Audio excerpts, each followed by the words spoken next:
The phone rings. It's 2:47 in the morning. Juan Sebastian Escobar grips a crumpled piece of paper tightly in his left hand while dialing with his right.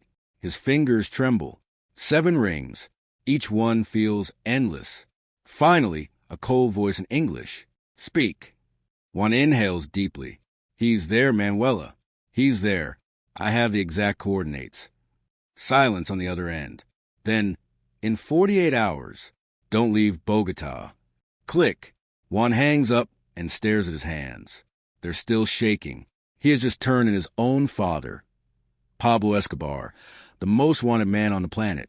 And he feels something he never thought he would feel, relief, as Juan leaves the phone booth in Medellin. 300 kilometers away, Popeye listens to a recording for the third time. Juan's voice, the coordinates, the agent's name. He doesn't move. He just listens. And when it ends, he doesn't call Pablo. Not yet. First, he has to confirm. He picks up the phone and dials. Bogota. Follow the kid. Don't touch him. Just watch how he got here. How Pablo Escobar's son ended up becoming an informant.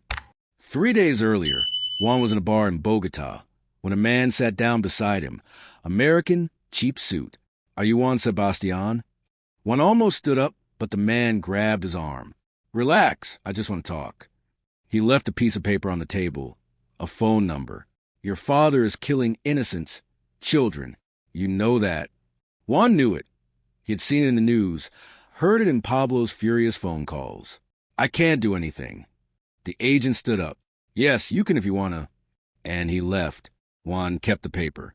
Not because he wanted to use it, but because he was afraid to throw it away. For 3 days, that number burned in his pocket, until on the third night his mother called, crying. He blew up a school, Juan. A school. She hung up before he could say anything. Juan looked at the paper. At 2:47, he left the house, found a phone booth, and made the call that would change everything.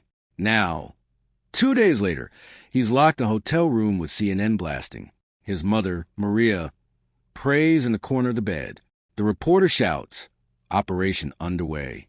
Helicopters surround Pablo Escobar's property. Juan's chest tightens. Part of him wants his father to escape. Another part wants it all to end. The screen shows aerial images, smoke, explosions, bursts of gunfire. Maria stops praying. Juan covers his face with his hands. 15 minutes of gunfire. Then silence. Agents enter the house, search every room, and find a charred, unrecognizable body. But the clothes are Pablo's. The watch is Pablo's. The agency celebrates. Juan's phone rings. It's over. You're free now. He hangs up, looks at Maria. She doesn't look relieved. She looks terrified. Mom. Juan whispers, what's wrong? Maria shakes her head. Tears fall down her face. You shouldn't have done it. But he died. It's over. She stares at him. Do you really think your father would die like that? Juan doesn't understand.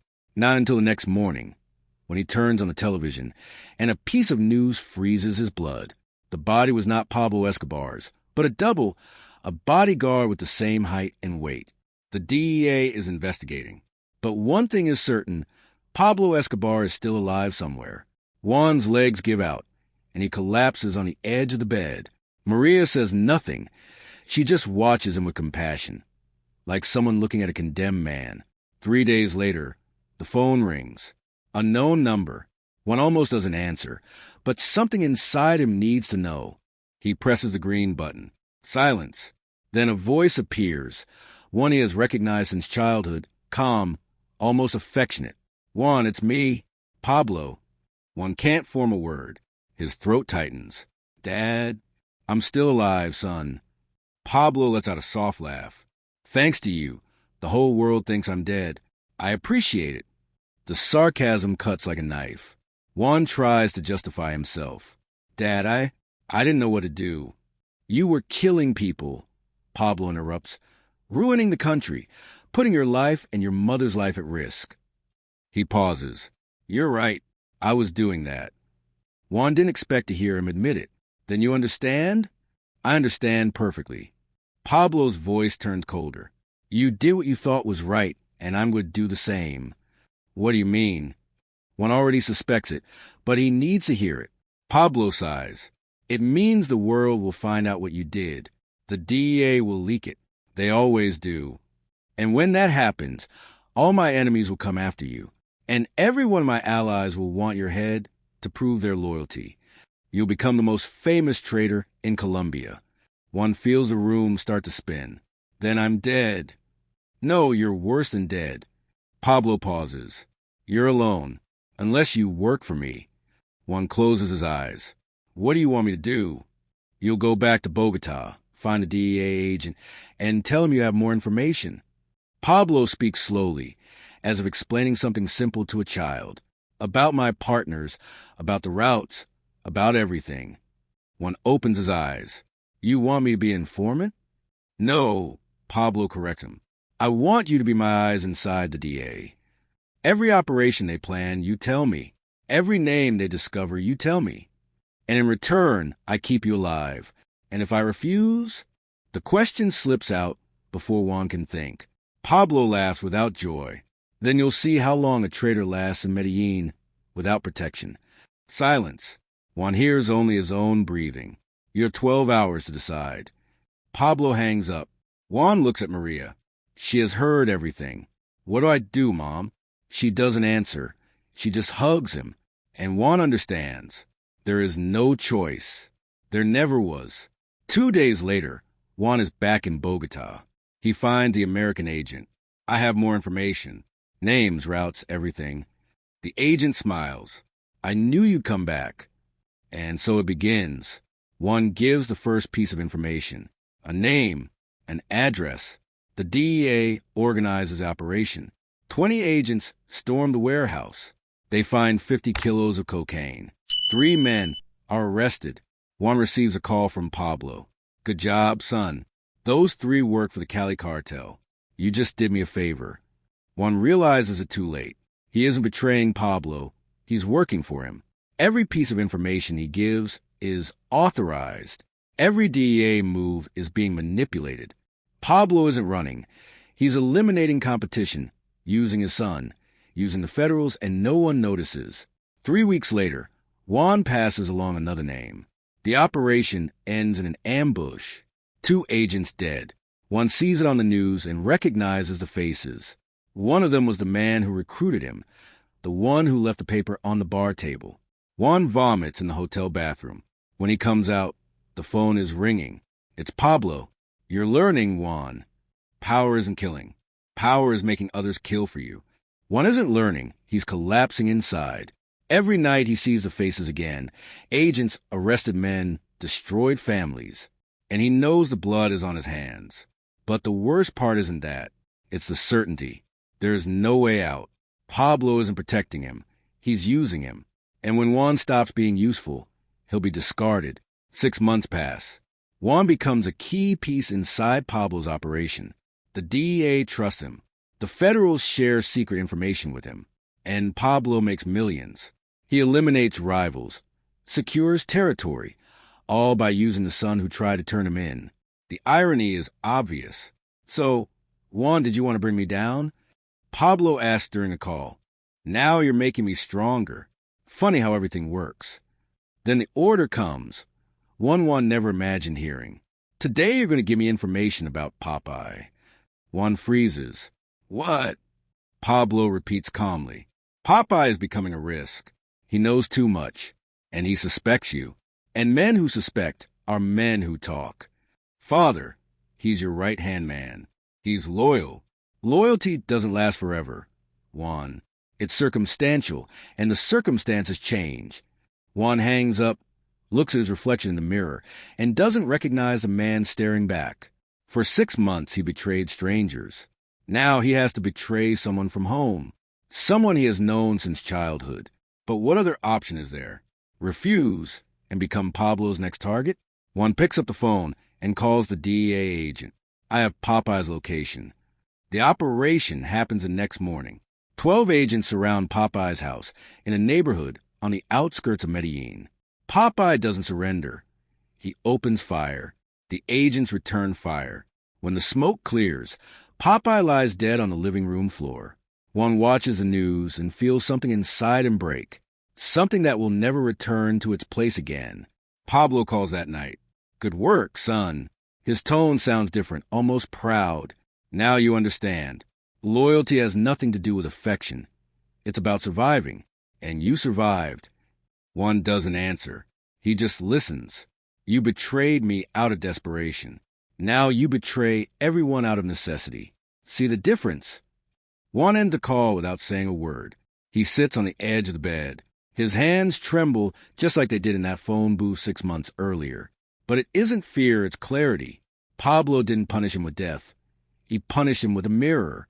Juan tried to destroy his father and ended up becoming an exact replica of him, a manipulator, a traitor, a killer by delegation. The difference is that Pablo always knew who he was. Juan was still pretending he had a choice.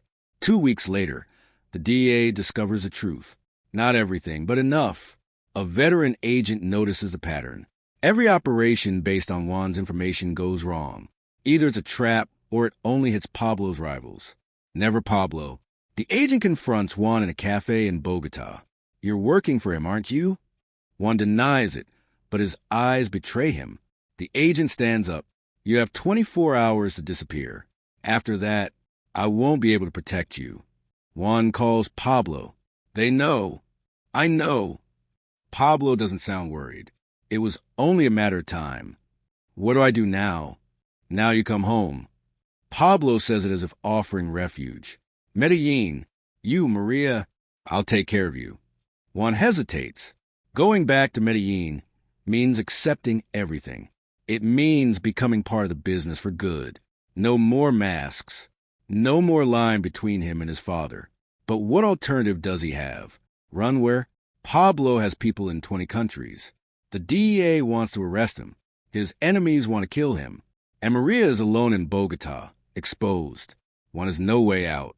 He never did. Not since that call at 2:47 in the morning. He returns to Medellin. Pablo waits for him in a safe house in the mountains. When Juan enters, Pablo hugs him tightly, the way a father hugs a son. But when they separate, he places a hand on Juan's shoulder. He squeezes. "Welcome back." It doesn't sound like a welcome. It sounds like a sentence. Juan understands. He stopped being a son and is now a soldier. And in Pablo Escobar's army, soldiers don't retire. They only end up dead. Did you hear what Juan became? A breathing tool. Pablo smiles. Now we're going to do something big together. And Juan understands that Pablo's revenge was never about pain, but about shaping him. He didn't destroy his son. He carved him in his own image. The months that follow are different. Juan no longer passes along manipulated information. Now he participates directly in Pablo's operations. He negotiates with suppliers, supervises routes, meets with politicians. And in every meeting he sees his father's reflection in his own actions, in the way he speaks, in the coldness with which he makes decisions, in the precise calculation behind every move. Pablo watches everything and smiles, not because he got his son back, but because he won. One night, the two of them are alone on the terrace of the safe house. Pablo lights a cigar. "Did you hate me, Juan?" Juan doesn't hide it. "Yes, I hated you." "Why?" "Because you were a monster." Pablo takes a drag. "And now?" Juan stays silent. Pablo lets out a soft laugh. "Do you know what my greatest revenge was? It wasn't using you or transforming you." He looks straight at him. "It was showing you that you were always like me. You just needed a push." Juan feels the anger boiling. "I'm not like you." "No." Pablo points toward the city below. "You turned in Popeye, caused the death of 3 agents, betrayed everyone who trusted you, and you're still here, alive, working with me. If you're not like me, then what are you?" Juan wants to argue, but he can't find a single answer. Pablo continues. "The difference between us is that I always knew who I was. You're still pretending you ever had a choice." And in that moment, Juan understands. Pablo never needed to kill him or lock him up. The real prison has no bars. Is blood on your hands and a last name carved into your chest. Juan Sebastián Escobar will never be free again, because every decision he made to survive only pulled him deeper. And Pablo knew it. He always knew it. Since that call at 2:47 in the morning, when Juan believed he was taking control, when in reality he was only stepping into his father's game, Pablo stands up. Tomorrow there's a meeting. The Cali cartel wants to talk. You're coming with me. It isn't an invitation. It's an order. Juan nods. And when Pablo goes back inside the house, Juan remains alone on the terrace. He looks at his own hands, the same hands that trembled in the phone booth. Now they're steady. And that's worse than any trembling, because steady hands don't lie. Juan became exactly what he tried to destroy. In Pablo Escobar's world, no one truly wins. They only choose when to pay the bill. And Juan Sebastian Escobar is paying it day after day, decision after decision. Not with his life, but with something far more expensive, his soul. Because the greatest revenge isn't taking someone's life, but stripping away their illusion that they were different from you.